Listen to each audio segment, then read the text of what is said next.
चाह रहे हैं कि अब ये शिविर अब शुरू आगे बढ़ाया जाए, प्रेजेंटेशन शुरू किया जाए और हमारे जो स्पीकर हैं आज के उनको बुलाया जाए। जयंत तोमर जी हमारे साथ जुड़ चुके हैं और क्योंकि ये पहली बार ऐसा हुआ है कि हमने ये जो मीटिंग है इसको हमने ओपन रखा है और बाकी बाहर के लोगों के लिए भी रखा है, तो कई चीजों का ध्यान आज इस बार हमें रखना पड़ेगा। तो जयंत तोमर जी, मैं आपका स्वागत करती हूँ शिविर में। आप प्लीज आइए और हमारे जो सेवा दल और हमारे कांग्रेस के बाकी साथी हैं उनका मार्गदर्शन कीजिए। और ये जो रत्न कलाकार का जो शोषण चल रहा है, सूरत के कारीगर जो हैं वो भी हमारे साथ कुछ जुड़े हुए हैं, तो उनको आप कोई दिशा दिखाइए। आप प्लीज माइक लीजिए।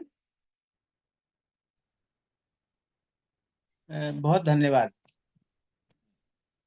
पूरे सेवा दल के इस आयोजन में मुझे जोड़ने के लिए और इस सार्थक आयोजन के लिए बहुत आभार आप सबका। सूरत के हीरा उद्योग में जो श्रमिक लगे हुए हैं उनकी समस्याओं पर कि मुगल बादशाह शाहजहां की जो बेटी थी जहानारा, तो उनकी आमदनी के लिए सूरत का पूरा शहर और बंदरगाह दिया गया था।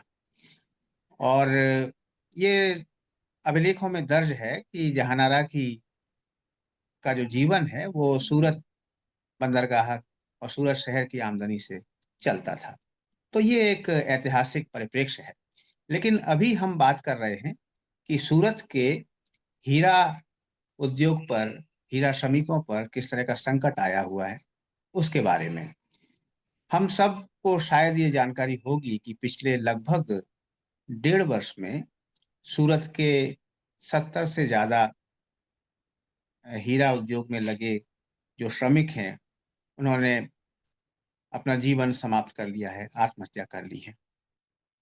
और इसके साथ साथ लगभग 50,000 से भी ज्यादा श्रमिक, हीरा उद्योग में लगे हुए श्रमिक, वो अपनी नौकरी गंवा चुके हैं, काम गंवा चुके हैं। जो जानकारियां, जो आंकड़े हमको मिलते हैं वो ये कि सूरत में लगभग 10 लाख से भी ज्यादा लोग इस काम में लगे हुए हैं। और पूरे गुजरात की अगर बात करें तो ये संख्या लगभग 12 से 13 लाख के आसपास पहुंचती है। और इसके साथ साथ भावनगर, राजकोट, अमरेली और अहमदाबाद में भी कुछ पैमाने पर हीरा तराशने का, उसको पॉलिश करने का काम होता है। ये जो संकट आया है इसके पीछे क्या कारण है? उसका कारण पिछले कुछ समय की, पिछले 2 वर्षों की जो आर्थिक मंदी है, खासतौर पे हीरा के क्षेत्र में, उसको बताया जा रहा है। और ये मंदी खासतौर पे किस लिए आई कि हीरे की, जो असली हीरा है, उसकी मांग घट गई, उसके भाव भी गिरे। और इसके साथ साथ असली हीरे की जगह लोग प्रयोगशाला में बनाए गए हीरे का उपयोग करने लगे हैं। तो इसका परिणाम ये हुआ है कि जो असली हीरे हैं उनका दाम तो घटा ही था, लेकिन ये जो कृत्रिम रूप से बनाए गए जो हीरे हैं, जो प्रयोगशाला में बनाए जाते हैं, इनके दाम भी उसी अनुपात में घट गए। और इसका नतीजा ये हुआ कि सूरत का जो हीरा उद्योग है उसमें अचानक उसके संचालन की एक समस्या पैदा हो गई। जो श्रमिक, जिनको लगभग 45,000 रुपए मिलते रहे होंगे, उनको अचानक 15,000 रुपए में काम करने के लिए कहा गया। कुछ कुछ हीरा तराशने के जो केंद्र थे, वहाँ 10-10 दिन की छुट्टियां दे दी गई। एक आंकड़ा जो मेरे पास उपलब्ध है वो ये कि हमने बताया कि पिछले लगभग 8-9 महीने में 50,000 से ज्यादा हीरा उद्योग में कार्यरत श्रमिकों की नौकरियां गई हैं। 70 लोगों ने आत्महत्या की है। और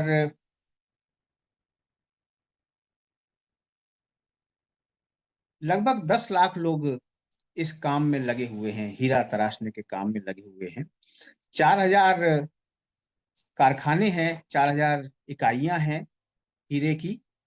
10,000 लोग इसके कारोबार में मतलब डायमंड ट्रेडर्स हैं, और लगभग 2,000 के आसपास ब्रोकर्स हैं, और लगभग 10 से 12 लाख के आसपास ये हीरा श्रमिक हैं।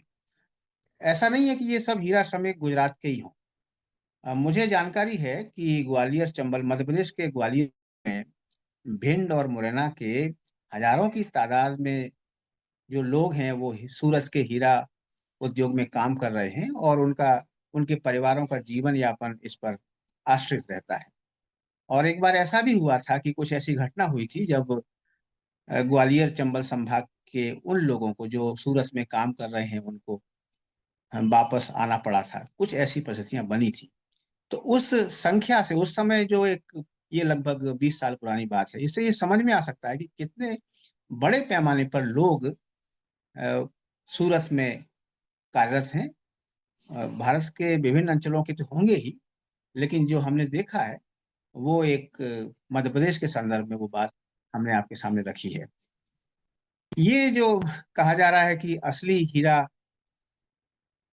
की मांग कैसे कम हुई, और इसका कारण बताया जा रहा है कि युद्ध जो चल रहे हैं दुनिया भर में, रूस और यूक्रेन के बीच में, फिर पश्चिम एशिया में जो युद्ध चल रहे हैं, उनके कारण एक बड़े पैमाने पर मंदी आई है।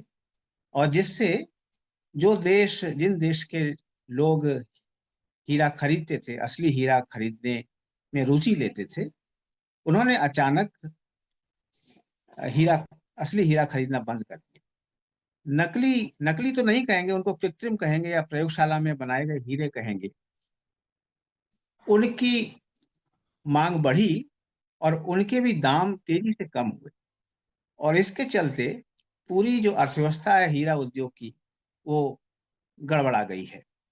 अब ऐसी स्थिति में एक महत्वपूर्ण बात यही है कि चाहे कैसी भी परिस्थिति बने, कोई भी उद्योग हो, उसमें लगे हुए जो लोग हैं उनके न्यूनतम जीवन यापन की व्यवस्था तो होनी ही चाहिए।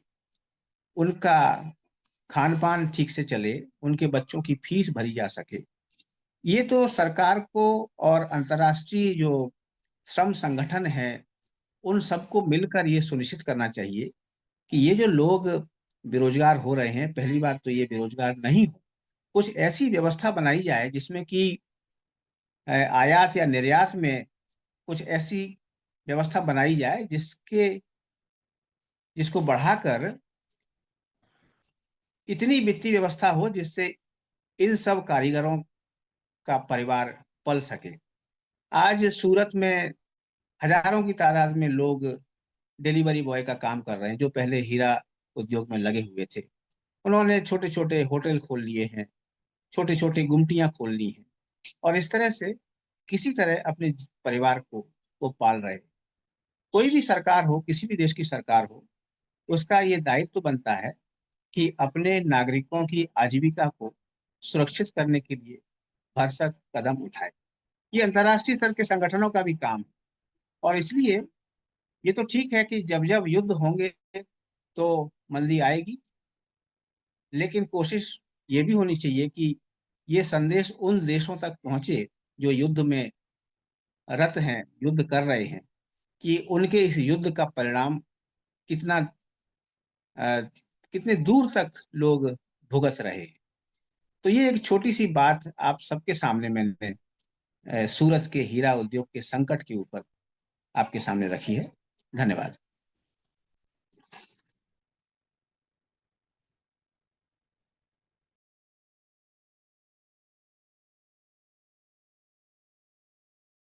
शुक्रिया जैन जी, आपने बहुत ही कम शब्दों में कई सारी चीजें हमें बताई हैं। आ, हम चाह रहे हैं यहाँ पे हमारे साथ देवेंद्र सर भी हैं, अगर वो हमसे जुड़े और इस पे और कुछ अपनी टिप्पणी बोले, फिर उसके बाद हम ये शिविर आगे बढ़ाते हैं।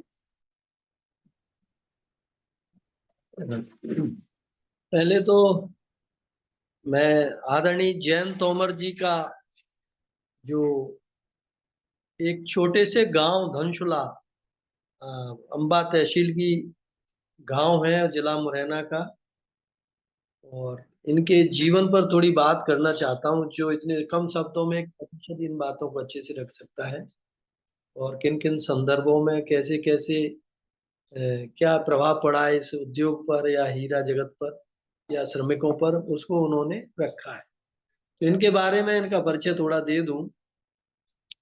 ये इनके चाचा राम सिंह तोमर जी जो है रविन्द्रनाथ टैगोर और बहुत बड़े जो क्रांतिकारी लोग थे उस समय के, उनके साथ रहे। उनका प्रभाव इनके जयंत तोमर जी के जीवन पर पड़ा।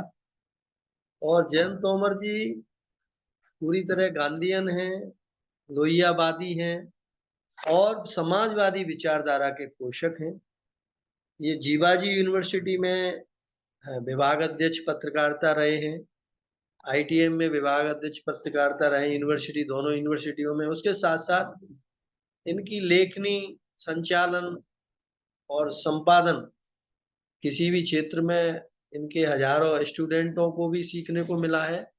और मेरे भी जो है मार्गदर्शक हैं वो, उन्होंने मुझे हमेशा किसी भी क्षेत्र में आगे बढ़ने के लिए प्रेरित किया है। और जहां मुझे लगता है कि कोई मुझे कठिनाई आ रही है किसी परिस्थिति में, तो वो मुझे मार्गदर्शन करते हैं। आज भी इस देश के एकमात्र, मैं नहीं जानता उनके बराबरी कोई कर पाए, रघु ठाकुर जी एकमात्र इस देश के समाजवादी विचारधारा के लोहिया जी के बाद पोषक हैं। और उनके एक अनुयायी के रूप में तो एक ऐसी स्थिति जो है इन्होंने निर्मित की है, और बहुत ही, और इन्होंने क्या किया है, हाँ, तो इन्होंने बौद्ध विश्वविद्यालय रांची से, सांची, हाँ, तो वहां से इन्होंने अपनी डिग्री की है। पढ़ा रहे हैं आजकल सांची में, बौद्ध विश्वविद्यालय सांची में। और मैं सोचता हूँ माखनलाल विश्वविद्यालय में भी इन्होंने पूर्व में पढ़ाया है। तो ये प्राध्यापक के रूप में इनकी जितनी बहुत ज्यादा अनुभव है, अगर हम सब लोग इनसे अगर प्रश्न पूछते हैं किसी और क्षेत्र में भी, तो ये हमें पूरी तरह से किसी भी क्षेत्र का सवाल दे सकते हैं। हीरा व्यापार से संबंधित मिताजी अगर कोई लोग जुड़े हैं तो इसके निदान के लिए भी उनसे कारण पूछ सकते हैं, कैसे हो सकता। तो इनका वैसे किसी व्यक्ति का परिचय देना बड़ा कठिन होता है, फिर भी जितना मुझसे सामान्य तौर पर एक सहज परिचय उनका मैंने देना चाहा है, तो उनसे सवाल पूछ सकते हैं सब लोग। मैं उनसे एक सवाल पूछता हूँ आदरणीय जयंत तोमर जी से, कि इस हीरा उद्योग को कम से कम पूरे देश में बड़े रूप में देखा जाता है सूरत के नाम से। सूरत मतलब हीरा व्यापार के नाम से आज जुड़ा हुआ है। तो इस व्यापार को संरक्षित करने के लिए एक आम श्रमिक का और आम जो नागरिक है सूरत का और देश का, वो कैसे इसे सहयोग कर सकता है। मेरा ये उनसे एक निवेदन है कि इस पर वो प्रकाश डालें, आदरणीय जयंत तोमर जी।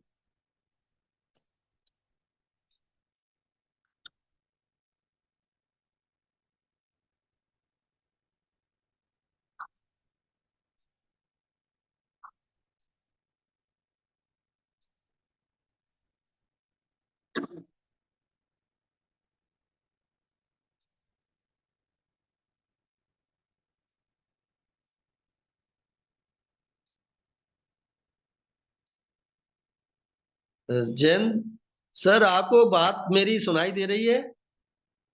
आप अनम्यूट होके अपनी बात रख सकते हैं।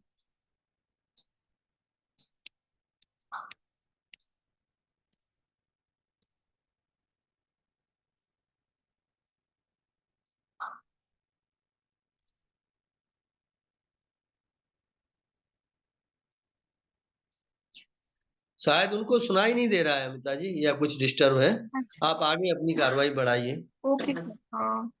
हमारे साथ हीरा उद्योग से मेरे सूरत से जुड़े थे एक भाई जुड़े थे, लेकिन अभी फिलहाल हमारे साथ छाया बेन है और राजकुमार जी हैं, जी जो वहां पे सूरत जब जो चल रहा है, जो सूरत में कांग्रेस, हमारी जो सेवा दल और कांग्रेस मिलके एक मुहिम चला रहे हैं, जिसमें रत्न कलाकार है जिनके साथ शोषण हो रहे हैं और वो आत्मदाह कर रहे हैं, उनके लिए, उनके बचाव के लिए और उनके संरक्षण के लिए कई ऐसे कदम उठा रहे हैं। तो मैं राजकुमार जी और छाया जी, राजकुमार जी को इनवाइट करूंगी कि राजकुमार जी अगर आप अनम्यूट करके इसके बारे में और कुछ चीजें ऐड कर सकते हैं तो। राजकुमार जी।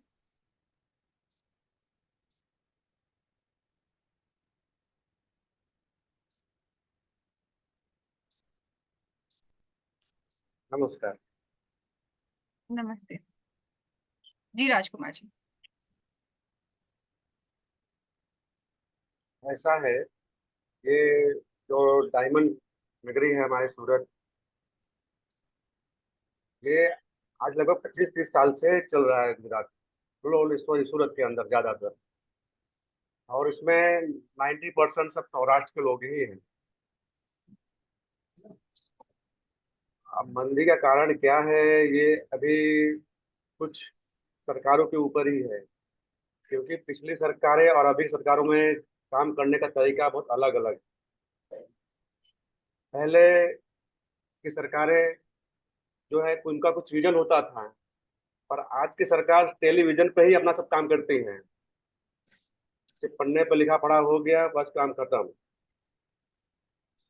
शहर कहाँ जा रहा है, देश कहाँ जा रहा है, किसी से को कुछ लेना देना नहीं है किसी से। हमारे सूरत में इतनी बड़ी डायमंड बुथ चालू हुआ, वो भी 20 करोड़ रुपया खर्चा हुआ सिर्फ उसके प्रचार में, पर 1 साल के अंदर एकदम जैसे था वैसे ही रह गया। कुछ व्यापारी, 400 व्यापारी आए उसके अंदर, उस कुछ दिन रहे थे और यहाँ के हालात देख के वापस चले गए। अभी पूरा वीरान पड़ा हुआ है डायमंड बुथ। सब टेलीविजन का ही कमाल है। टेलीविजन सब देख देख के आते हैं सूरत में, और अपन देखते हैं कि यहाँ का माहौल कैसा है, फिर कुछ देर देख के चले जाते हैं। इसी तरह रत्न कलाकार हैं जो अच्छे से काम भी करते थे।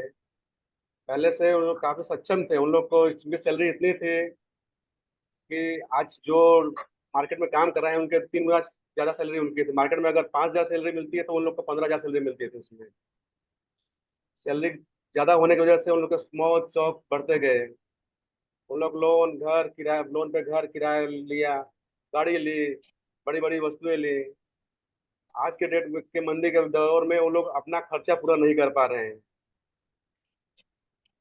इसके अब उसके आगे उनको कुछ सोचा नहीं जा रहा है, कुछ करे तो करे क्या भी आगे। जी राजकुमार जी। उनके अब उनका बच्चे का स्कूल का खर्चा, घर खर्चा, यहाँ के मालिक भी नहीं सोचते हैं उनके कि वर्कर जाए जाए कहाँ जाए। झटके में बोलेंगे भाई आज 500 मजदूर निकाल दो उनको। और सरकार को सब मालूम है, पर वो लोग हमारी जब कांग्रेस यहाँ पर उन लोग के साथ में खड़ी है, उनके रक्षक बन के उनके हर मांगों को सरकार तक पहुंचाने की कोशिश कर रही है। जैसे उनके जो छोटे छोटे खर्चे हैं, दिन प्रतिदिन जो उनको यूज हो रहे हैं, वो पूरा कर सके। बाकी वही हीरा उद्योग में अभी कभी भी तेजी आने वाला नहीं है। हीरा तो छोड़िए, अभी कपड़े लाइन में भी, यहाँ डायमंड टेक्सटाइल में भी, टेक्सटाइल के अंदर भी एकदम ऐसा ही हालत है। तो इसमें कोई ध्यान नहीं दे रहा है। वहाँ के जो मजदूर हैं इससे भी गए गुजरे हो गए हैं समय। उनको जो घर में एक आदमी पहले कमाता था, 5 खाते थे, अभी हस्बैंड वाइफ दोनों कमाते हैं, फिर भी घर का खर्चा पूरा नहीं हो रहा है वहाँ पे। स्थिति भी ऐसी बनी हुई है। वैसे ज्यादा नहीं कहना चाहता हूँ। आपने मुझे मौका दिया, धन्यवाद। धन्यवाद राजकुमार जी। अगर कोई और है जो इसके विषय में कुछ कहना चाह रहा है, तो वो अपना हैंड रेस कर सकता है, आ सकता है। अ, इससे पहले कोई कुछ को मतलब हम इसे आगे बढ़ाते हुए कुछ बातें जो मैं भी रखना चाहती हूँ, जैसे राजकुमार जी हैं और हमारे साथ छाया जी हैं। तो इन सबके साथ हम लोग सूरत में हर हफ्ते या हर महीने जाते हैं और इस चीज का मुआयना करते हैं कि क्या हो रहा है, किस तरीके की चीजें घट रही है। तो जैसे जयंत जी ने भी बताया, ये आंकड़े हमें जो बहुत हैरान करते हैं कि इतने सारे जो हमारे रत्न कलाकार हैं एक के बाद एक गलत रास्ते पे चले जा रहे हैं, आत्मदाह कर रहे हैं, अपने परिवार को पीड़ित पीछे छोड़ जा रहे हैं। तो ऐसे ही कुछ परिवार, दो या तीन परिवारों से हम जाके रूबरू मिले हैं और उनसे उनकी जो उनके ऊपर जो बीती है वो चीजें उन्होंने हमें बताई है। तो हम बस कोशिश कर रहे हैं कि एक अपना छोटा सा कदम रख के कि किस तरीके से हम इस उद्योग को फिर से, मतलब वो उस रास्ते पे जहाँ पे एक एक वक्त था जब लोग सिक्योर महसूस करते थे, जो वर्कर आते थे तो उनको ये था कि हाँ, हमें यहाँ हमारा गुजारा हम निकल जाएगा यहाँ पे। जो अनस्किल्ड होते थे वो स्किल्ड हो जाते थे, जो कम पढ़े लिखे होते थे वो भी अपने आप को ट्रेन करके लगभग 20-30 हजार और 50 हजार तक की महीने की सैलरी वहां से निकाल लेते थे। लेकिन अभी धीरे धीरे वो चीजें घटती जा रही है और जो स्किल्ड वर्कर हैं उनके ऊपर भी मतलब ये गाज गिरी है। तो वो उनके भी जो है, जहाँ पे उनको 50 हजार सैलरी मिलती थी वहां पे उनकी सैलरी आधी हो गई है। तो उनके घर परिवार और उनके जो भी आर्थिक स्थिति है उस पे काफी गहरा असर पड़ा है। तो जिसकी वजह से ये हो रहा है और उसका जो मूल कारण यही है कि जैसे G7 की बातें जो कही गई कि वो बैन हुआ, तो उसकी वजह से जो CVD का उत्पाद होने लगा वहां पे, फेक डायमंड, आर्टिफिशियल डायमंड की उपज ज्यादा होने लगी। अब फैक्ट्रीज में लोग वो फेक डायमंड और वो CVD के थ्रू मतलब ज्यादा उसके मांगे भी होने लगी क्योंकि वो कॉस्ट वाइज सस्ता था। तो उसकी वजह से जो मेन आर्टिफिशियल, जो मेन रियल डायमंड था, उसका कहीं पे डिमांड भी कम हो गया, उसका उस पे बहुत ज्यादा प्रभाव पड़ा। तो कहीं ना कहीं हमारे जो सूरत जिस चीज से जाना जाता था डायमंड सिटी के नाम से, अब वो कहीं ना कहीं धीरे धीरे धीरे घटता नजर आ रहा है। लेकिन फिर भी कोशिश हमारी ये है। तो कुछ सवाल हैं इसमें कि जैसे CVD, जिस अगर CVD को समझा होगा कि आर्टिफिशियल डायमंड होते हैं, सस्ते मिलते हैं, जिसको पॉलिश करने में उतना ही समय व्यतीत होता है जितना कि रियल डायमंड का होता है। लेकिन अगर कोई आर्टिफिशियल चीजें किसी रियल की जगह अगर वो आ जाए और वो कहीं ना कहीं फायदा सिर्फ यही होता है कि रियल और आर्टिफिशियल में कि आर्टिफिशियल सस्ते दाम पे मिलता है तो कोई भी ले सकता है, और रियल जो होता है वो रियल होता है। तो क्या सरकार को कोई ऐसा कदम उठाना चाहिए कि CVD को बैन करना चाहिए, या फिर कोई ऐसा कि हाँ, किस तरीके की CVD को चालू रहते रखते हुए वर्करों को कोई सुविधा देनी चाहिए? क्योंकि कॉस्टिंग अगर, जैसे अगर वो मार्केट में जाएगा, CVD का हीरा बिकेगा, तो उससे जो पैसे आएंगे वो ऑब्वियसली कम होंगे, तो मजदूरों को भी कम मिलेंगे, उनकी भी जो आर्थिक है उस पे उनकी जो सैलरी है वो घटेगी। तो CVD एक जड़ है इस चीज की। तो ये सवाल है। तो मैं, जयंत जी हमारे साथ हैं, तो जयंत जी अगर इस पे कुछ थोड़ा सा प्रकाश आप डाल सकते हैं तो इस पे हमें हमारा मार्गदर्शन कीजिए, या कोई और है यहाँ पे जो इस पे चर्चा करना चाह रहा है।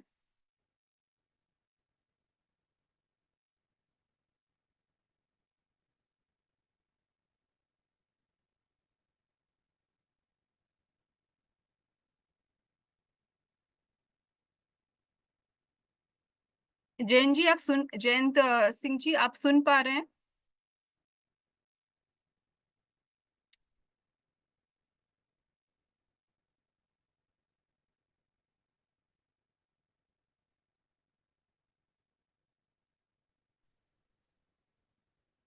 नमस्ते। क्षमा चाहूँगा, जिस समय देवेंद्र शर्मा जी ने मुझसे प्रश्न किया उस समय ये किसी कारणवश ये अनम्यूट नहीं हो सका। और अगर आप याद दें तो देवेंद्र शर्मा जी का जो प्रश्न था उसको एक बार फिर से सुनना और समझना चाहूँगा। और आपका प्रश्न था अमिता जी कि ये जो समस्या है सूरत के हीरा श्रमिकों की, इसका क्या निदान हो सकता है। मैं अपनी बहुत साधारण बुद्धि से ये मानकर चलता हूँ कि किसी भी क्षेत्र की, किसी भी उद्योग क्षेत्र की जो अर्थव्यवस्था बनती है, उसमें जो स्टेक होल्डर हैं उन सबका जीवन यापन तो सुनिश्चित होना ही चाहिए। इस तरह की पूरी अर्थव्यवस्था बनती है। आज जब मान लीजिए कि असली हीरे के दाम घटे हैं और उसी अनुपात में कृत्रिम हीरे हीरे जिनको आप सीवीडी कह रही हैं, इनके दाम भी उसी अनुपात में घट गए हैं, तो इससे पूरा जो उसका तंत्र था वो चौपट हो चुका है एक तरह से। और जो हीरा उद्योग के संचालक हैं उनके लिए मुश्किल हो गया है कि कारीगरों को वेतन कैसे दें, और इसलिए वो छटनी कर रहे हैं और उनका वेतन 45,000 से घटा के 15,000 12,000 कर रहे हैं, जिसमें कि आजीविका चलना बहुत कठिन होता है। तो इसके लिए क्या होना चाहिए? ये हो सकता है कि एक कॉर्पस फंड, श्रम संगठन मिलके, संचालक मिलके और सरकार मिलके तय करें कि ये एक फंड है, जहां जहां श्रमिक दिक्कत में आता है तो वहां उसको इस फंड के जरिए, कॉर्पस फंड के जरिए मदद की जाएगी। पहली बात। दूसरी बात ये है कि उसका पूरा मूल्यांकन हर चीज का इस तरह से किया जाए जिसमें न्यूनतम जीवन यापन का जो खर्च है किसी भी श्रमिक का, किसी भी व्यक्ति का, वो निकल सके। किसी भी चीज का मूल्य निर्धारण किस तरह से होता है, इसी आधार पे होता है। अन्यथा तो कोई भी क्षेत्र हो, चाहे वो शिक्षा का हो, किसी भी सेवा का हो, उसका संचालन करना बड़ा मुश्किल हो जाता है। तो मूल्य इसी आधार पे आंका जाएगा कि जो लोग उसमें काम कर रहे हैं उनका जीवन यापन ठीक से हो सके, इस आधार पर किसी सेवा का, किसी वस्तु का मूल्य तय किया जाए। और अगर ऐसा नहीं हो पा रहा है तो आयात या निर्यात शुल्क जिसको भी बढ़ाने से ये उद्योग को जान मिलती है, तो वो काम किया जाना चाहिए। जी। जी शुक्रिया। धन्यवाद देवेंद्र जी। अ, ये उद्योग को ही एक संरक्षण देना, उद्योग को ही बढ़ावा देना और मजदूरों को संरक्षण देना, सिक्योरिटी प्रोवाइड करना, तो इसी पे है। और उद्योग बढ़ेगा तो मजदूर भी, उनको भी वेतन मिलेगा। एक ये है। एक और है शोषण का, जैसे एक्सप्लॉइटेशन की, जहाँ पे जब उस समय जब ये स्थिति नहीं थी, जब सब कुछ सही चल रहा था और जो भी रियल रॉ डायमंड आते थे वो आ रहे थे, वो उसी समय से एक शोषण, जो एक्सप्लॉइटेशन है मजदूरों के ऊपर, वो शुरू हो गया था।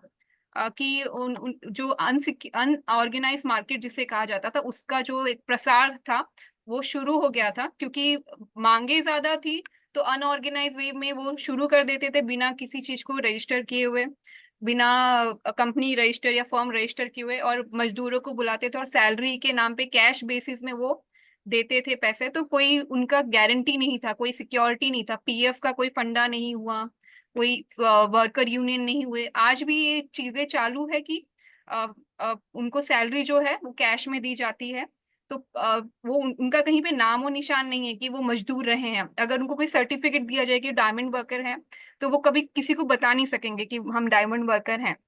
तो ऐसे जो वर्कर हैं वो कहीं कई ज्यादा आबादी में हैं, लाखों में इनकी, अगर 11-12 लाख जैसे आपने बताया कि इतने अगर हैं मजदूर, तो उसमें से आधे से ज्यादा जो वर्कर हैं वो अनरिकॉग्नाइज्ड हैं, अनरजिस्टर्ड हैं, जिनको वेतन, बहुत सारी सैलरी कैश में ही दी जाती है, उनका कोई यूनियन नहीं है, ग्रेचुइटी और सिक्योरिटी के नाम पे उनको कुछ नहीं दिया गया।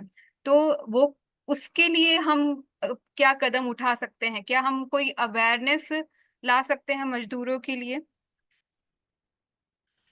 जी बिल्कुल। ये तो बहुत बड़ा मुद्दा आपने उठाया कि संगठित और असंगठित क्षेत्र का।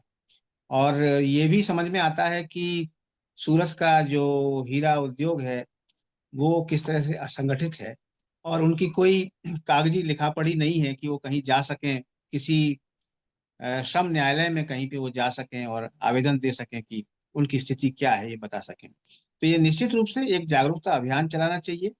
और पूरे देश की ये समस्या है। हर हर जहाँ भी श्रम है, मनुष्य का श्रम लगा हुआ है, उसमें बड़े पैमाने पर असंगठित होकर लोग काम कर रहे हैं, और इस कारण उनको शासकीय सुविधाओं का लाभ भी नहीं मिल पा रहा है।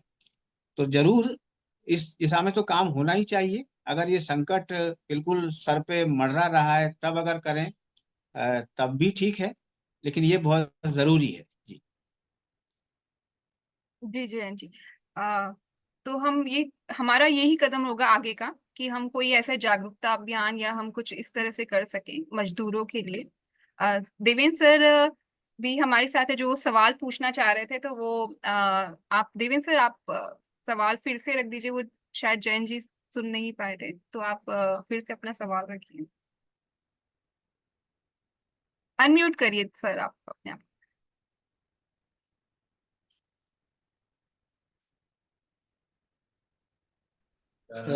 मैं मेरा सवाल और अमिता जी आपका सेम था, कोई ज्यादा अंतर नहीं था, सवाल एक ही है, जवाब ये संगठित मजदूरों के ऊपर बात हो गई। मेरा ये इनसे एक हटके सवाल है।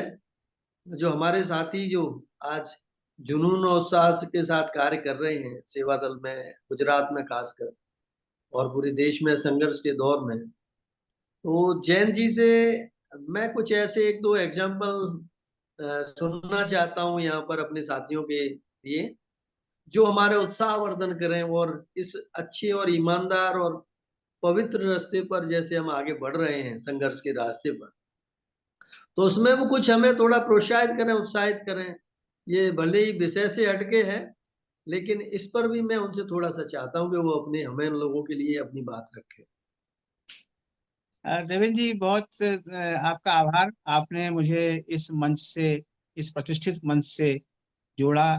कांग्रेस सेवा दल के का मैं आभारी हूँ। आपने जो बात कही है उसमें बहुत ज्यादा सोचने समझने लायक कुछ नहीं है। मुझे ऐसा लगता है कि हम कुछ भी अपने उपयोग में लेने से पहले 10 बार सोचें, क्या वास्तव में मुझे इस चीज की जरूरत है? क्या मुझे वास्तव में इतने कपड़ों की जरूरत है? क्या वास्तव में ये जो चीज जिसको मैं खारिज कर रहा हूँ, रिजेक्ट कर रहा हूँ, क्या उसको और नहीं चलाया जा सकता? तो अगर इस तरह से सोच के अगर हम कुछ भी करेंगे, तो उससे प्रकृति का सबसे बड़ा जो संकट आज गहराया हुआ है, वो संकट दूर होगा। और साथ साथ ये जो कृत्रिम तरीके से उत्पादन हो रहा है, जितनी मांग नहीं है उतना उत्पादन कर दिया जा रहा है, तो उसको, उस उद्योग को भी समझ में आएगा कि अनावश्यक इतना उत्पादन करने की आवश्यकता नहीं है। ये दो बुनियादी चीजें हैं। और कांग्रेस सेवा दल का बहुत गौरवशाली इतिहास रहा है। हार्डिकर जी के नेतृत्व में, उनकी त्याग और तपस्या से, उन जैसे अनेक लोगों के त्याग और तपस्या से ये संगठन खड़ा हुआ और आज भी बिना किसी, बिल्कुल निस्वार्थ होकर, अ, निष्क्रिय भाव से अपना काम कर रहा है। मैं बहुत आभारी हूँ। आप सबने मुझको सुना और मंच दिया।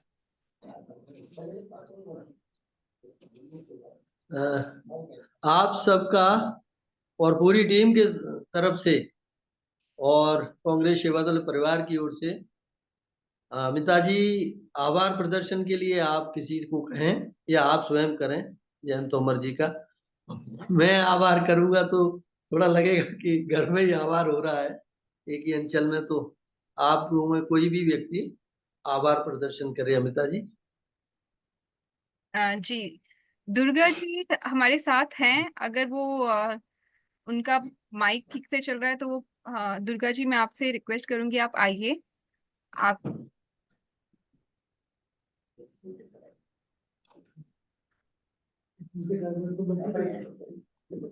जी दुर्गा जी।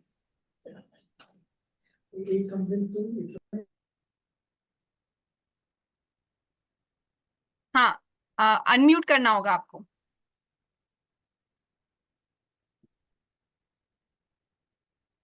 दुर्गा जी हमारी काफी वरिष्ठ हैं और काफी ज्यादा जुझारू हैं छत्तीसगढ़। दुर्गा जी आपको अनम्यूट करिए, आप बोल, हाँ हो गए। नहीं नहीं, अनम्यूट हुआ है, नेट इशू कर रहे हैं आज पूरा। अच्छा अच्छा। बाहर जा रहे, दौड़ दौड़ के जा रहे हैं, मुझे दौड़। आवाज आ रही है मेरी? जी जी जी, अभी आ रही है।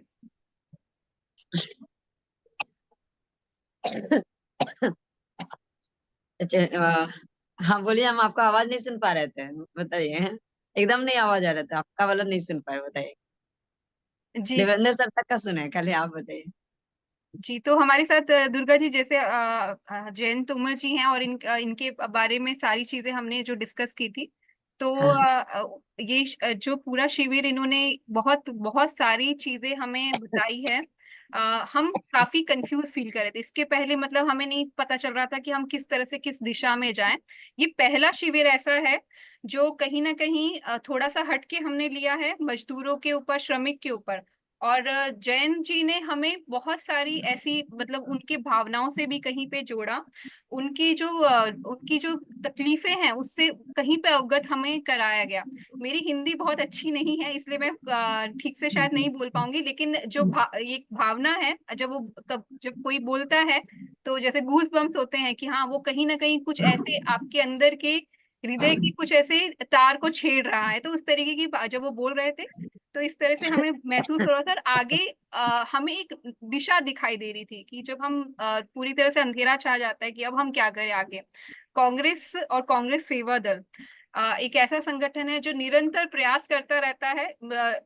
मतलब हर उसमें जो ऑर्गेनाइजेशन है उसमें तकलीफें आती रहती हैं, उससे बाहर निकला कैसे जाए उसका मार्गदर्शन हमारे जो वरिष्ठ हैं वो करते हैं। तो आज जयंत जी ने हमें एक रास्ता बताया है अपने शब्दों के जरिए।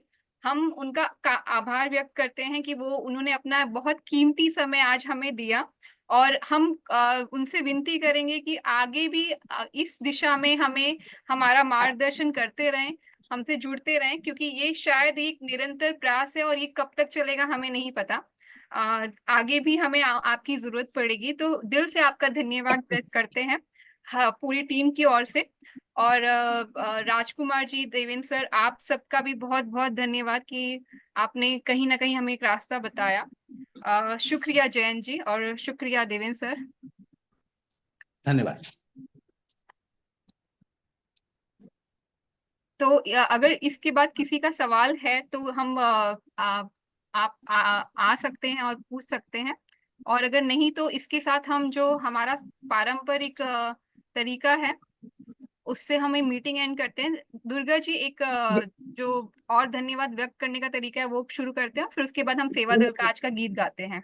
हमने मैंने एक चीज पूछ रहे थे कि जो जिस तरह से अभी हम लोग श्रमिक के बारे में जो बात कर रहे थे, हीरा श्रमिक के बारे में, तो क्या जो अभी बहुत सा ऐसा है कि मजदूर भी है जो हर क्षेत्र में है, आउटसोर्स का मजदूर है, हर विभाग में जो कोयला मजदूर है, तो क्या इस जो अभी जो रास्ता बताया गया उस ये टेक्निक तो हम लोग अपने इस सब मजदूर में भी यूज कर सकते हैं?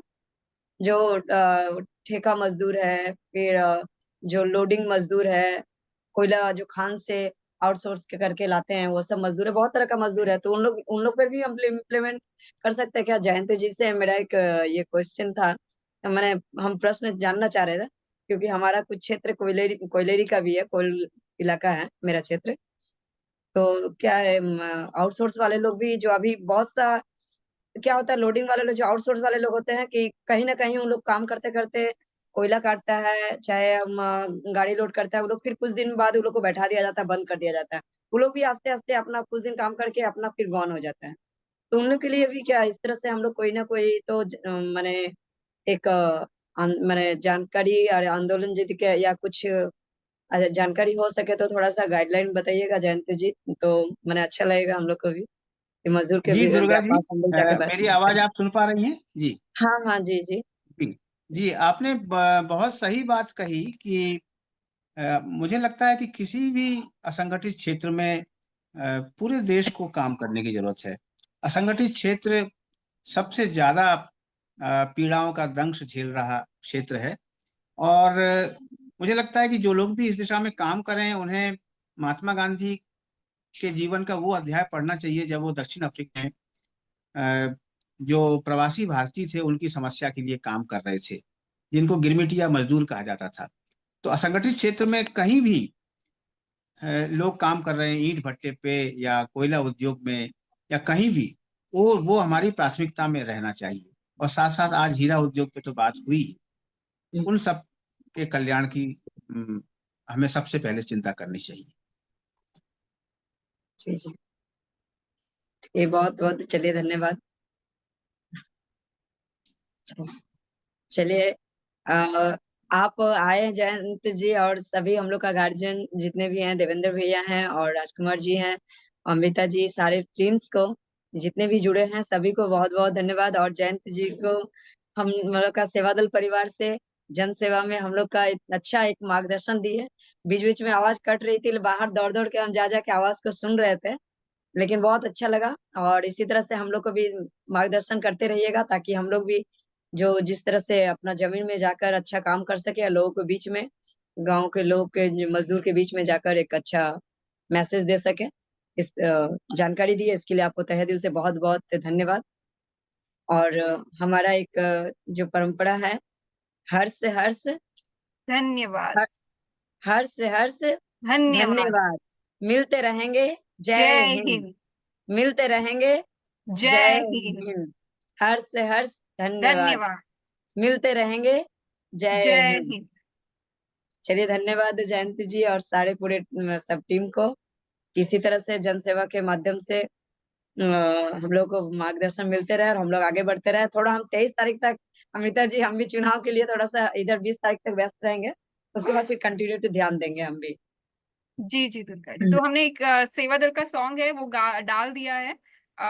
एक श्रमिक का जो गाना होता है वो तो हल चला के खेतों में वही होता है, पर वो हम बहुत बार गा चुके हैं। तो आज हम सेवा दल का एक गाना एक डाला है, हम सिपाही सेवा दल के, दम लेंगे हम देश बदल के। तो इसके वो ऊपर अगर कोई कैसे निकालेंगे पूछा था? एक इसका मिनट, अंत करना चाहता है इस मीटिंग का, कोई और निकालिए तो कैसे निकलता? ये जो व्हाट्सएप इस में इसका। गाने को अगर देवेंद्र सर हाँ, अगर आप ये इसको ग्रुप बैक पे गाएं या इससे फिर एक मीटिंग हम एंड करें तो। व्हाट्सएप में। ये भैया भैया वो सुन रहे जी देवेंद्र सर। हम सिपाही सेवा दल के, दम लेंगे हम देश बदल के। हम सिपाही सिपाही सेवा सेवा दल के, दम लेंगे हम देश बदल के। कदम कदम तूफानी है, ये टोली मस्तानी है। कदम कदम तूफानी है, ये टोली मस्तानी है। चल भैया जरा तेज कदम, देश बदल कर लेना दम। चल भैया जरा तेज कदम, देश बदल कर लेना दम। चल मेरे भैया, हो बड़ो सिपहिया, हो। बोलिए सर, देवेंद्र सर, भैया। अभी महलों को कर्तव्यों का पान कराना बाकी है। कुटियों को भी अधिकारों का ज्ञान कराना बाकी है। सूखी धरती क्यों सरिता में स्नान कराना बाकी है। चाचा जवाहरलाल की खातिर जान गंवाना बाकी है। अब कुटी लगेगी गले महल के, अब कुटी लगेगी गले महल के, दम लेंगे हम देश बदल के। और याद, सड़क नहरे अस्पताल और सरस्वती का ताला हो। सत्य अहिंसा न्याय दया की गांव गांव मधुशाला हो। ताल तलैया श्रम के गाता में गवार। हंसी खुशी हम देश बदल दे, नहीं किसी का छाला हो। गीत सुनाए हम श्रम बल के, दम लेंगे हम देश बदल के। लिए हिंदू लिए तिरंगा लिए चलती है तिरंगा सैनिक, ए सिपाही, ए तूफानो आज तूफानो आओ रे। हम हम हिंद भूमि के इन इसे लालों से इंसान हिम्मत हो तो हो तो टकराओ। टकराओ रे। कसम तुम्हें है नीले अंबर, बेशक दुश्मन बन जाओ। नए देश के रखवालों का जौहर तो अपन आजमा जाओ।